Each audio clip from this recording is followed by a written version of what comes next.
आज हमारे अध्ययन का टॉपिक है द्वितीय विश्व युद्ध के बाद का विश्व भाग 2।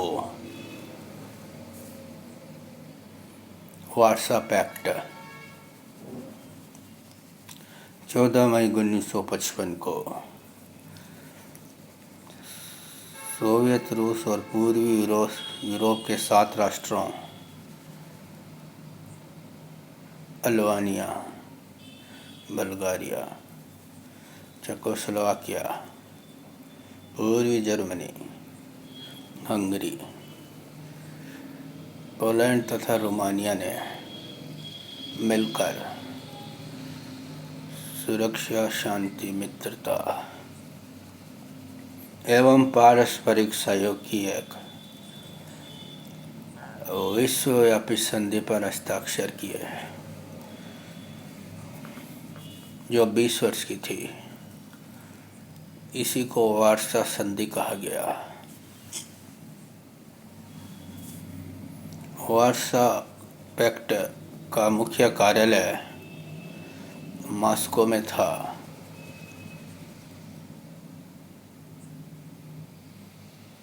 एक जुलाई 1991 को वार्सा पैक्ट समाप्त कर दिया गया। नेक्स्ट हेडिंग आता है शीत युद्ध का अर्थ। अमेरिका और रूस के मध्य शत्रुता और अंतर्राष्ट्रीय तनावपूर्ण संबंधों की अभिव्यक्ति के लिए शीत युद्ध शब्द का प्रयोग किया जाता था। फ्लेमिंग के अनुसार यह युद्ध स्थल में नहीं लड़ा गया, परंतु मानव के मस्तिष्क में लड़ा गया। एक व्यक्ति अन्य के मस्तिष्कों को नियंत्रित करने का प्रयास करता है, जिसमें युद्ध की परिस्थितियां और तनाव बना रहता है। दोनों पक्षों में राजनीतिक, आर्थिक व सांस्कृतिक आदि सभी संबंधों में शत्रुता युक्त तनाव की स्थिति रहती है। इसका रण क्षेत्र मानव का मस्तिष्क और मन होता है। यह युद्ध टैंक और बंदूकों से न लड़कर कागज के गोले, पत्र पत्रिकाओं, रेडियो और प्रचार माध्यमों से लड़ा जाने वाला वाक युद्ध होता है, जिसमें आलोचना करके शत्रु के मनोबल को क्षीण करने का प्रयास किया जाता है। तार्किक रूप से स्वयं की श्रेष्ठता, शक्ति और न्यायप्रियता का दबाव किया जाता है। यह एक प्रकार से प्रचारात्मक युद्ध है। इसमें महाशक्तियां एक दूसरे के प्रति घृणित प्रचार का आश्रय लेती हैं। यह अपने उद्देश्यों को प्राप्त करने का एक नवीन अस्त्र है। नेक्स्ट हेडिंग है शीत युद्ध की प्रकृति। इसकी प्रकृति कूटनीति युद्ध के समान है। इसमें दूसरे देशों को अपने प्रभाव में लाने के लिए आर्थिक सहायता, जासूसी, सैनिक हस्तक्षेप, शस्त्रीकरण, शस्त्र आपूर्ति, सैनिक गुटबंदी आदि का आश्रय लिया जाता है। नेक्स्ट हेडिंग आता है शीत युद्ध के कारण। नंबर 1 है ऐतिहासिक कारण। अनेक विद्वान 1917 की बोल्शेविक क्रांति में शीत युद्ध का कारण ढूंढते हैं। पश्चिमी देश क्रांति के बाद सोवियत रूस को समाप्त करने का प्रयास कर रहे थे। ब्रिटेन ने 1924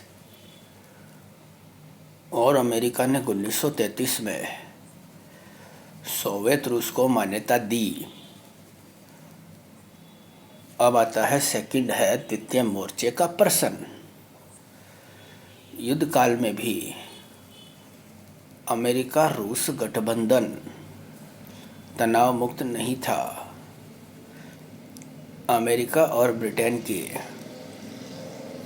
एकीकृत सैन्य कमान थी, जिसमें वे सभी निर्णय अन्य राष्ट्रों से पूछे बिना अपने स्तर पर ही कर लेते थे। यह तथ्य द्वितीय मोर्चा खोलने के प्रश्न पर स्पष्ट हो गया।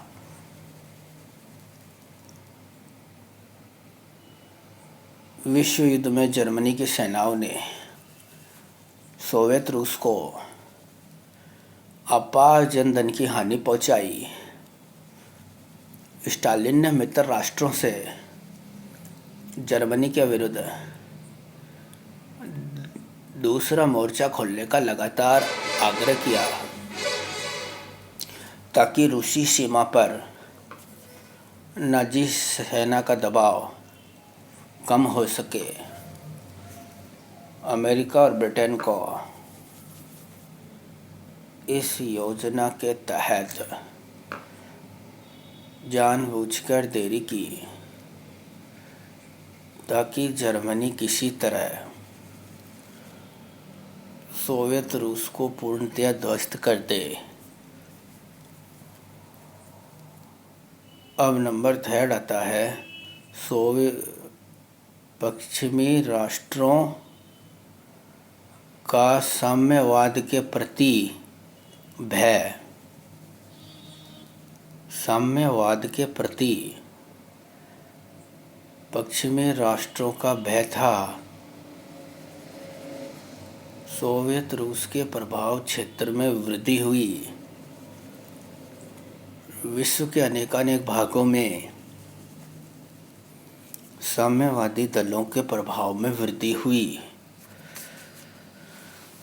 अमेरिका ने साम्यवाद के विस्तार को रोकना अपनी विदेश नीति का प्रमुख लक्ष्य बना लिया था।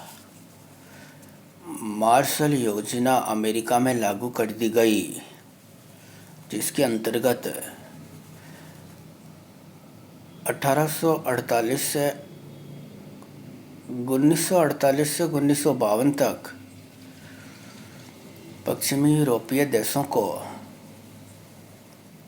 12 अरब डॉलर की वार्षिक सहायता दी गई, जिसका उद्देश्य साम्यवादी प्रभाव में इन देशों को जाने से रोकना था।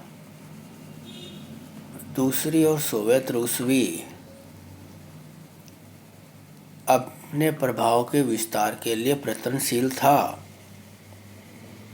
अतः हिंद चीन का पैक्ट, वार्सा पैक्ट,